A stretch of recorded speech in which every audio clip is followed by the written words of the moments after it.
Awiting bayan. Ito ay tinatawag ring kantahing bayan. Ito'y awitin ng ating mga ninuno na hanggang ngayon ay inaawit pa rin. Karaniwang paksa ng awiting bayan. Naglalarawan ng pang-araw-araw na pamumuhay ng mga tao sa isang bayan. Karaniwang nilalaman ng awiting bayan ang mga sumusunod. Kaugalian. Karanasan. Pananampalataya. Gawi o hanapbuhay. Mga damdaming umiiral sa iba't ibang awiting bayan. Kaligayahan sa panahon ng tagumpay.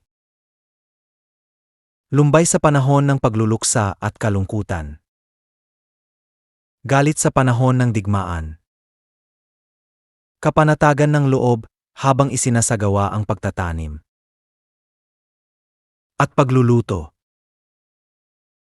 Mga uri ng awiting bayan. Oyay. Ito'y awiting pampatulog ng bata. Halimbawa.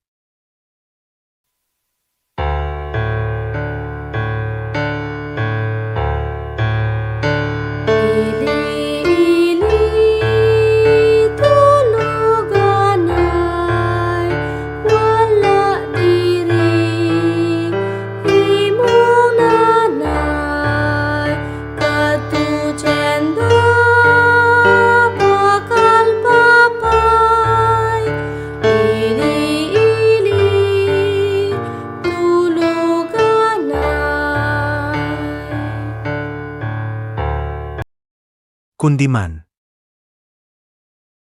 Tinatawag itong awit ng pag-ibig.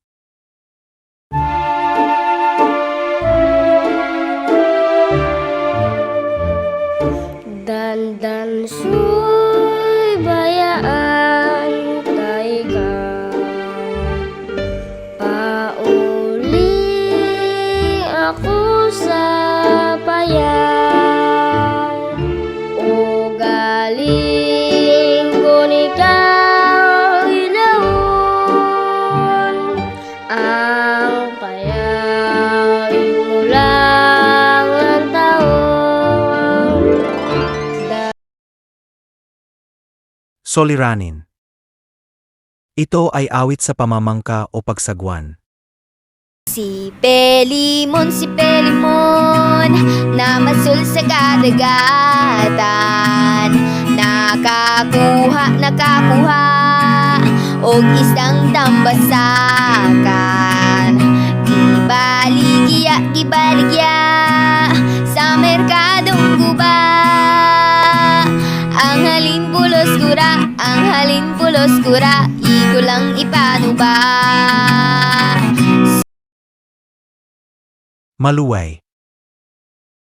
Awit sa sama-samang paggawa. Magtanim ay di biro, maghapong nakayuko, di man lang makaupo, di man lang makatayo. Braso ko'y namamanhid, baywang ko'y nangangawit, binti ko'y namimiti sa pagkababad sa tubig. Dalit. Awit panrelihiyon o pagdakila sa may kapal.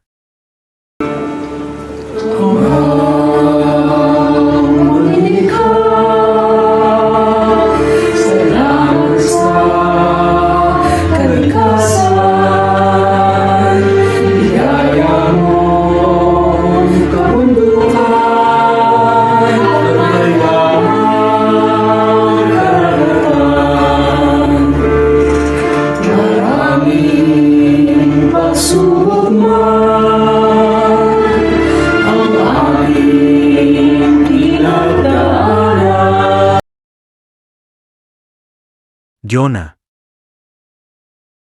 Awit pangkasal. Kutang-kutang. Awiting karaniwang inaawit sa lansangan.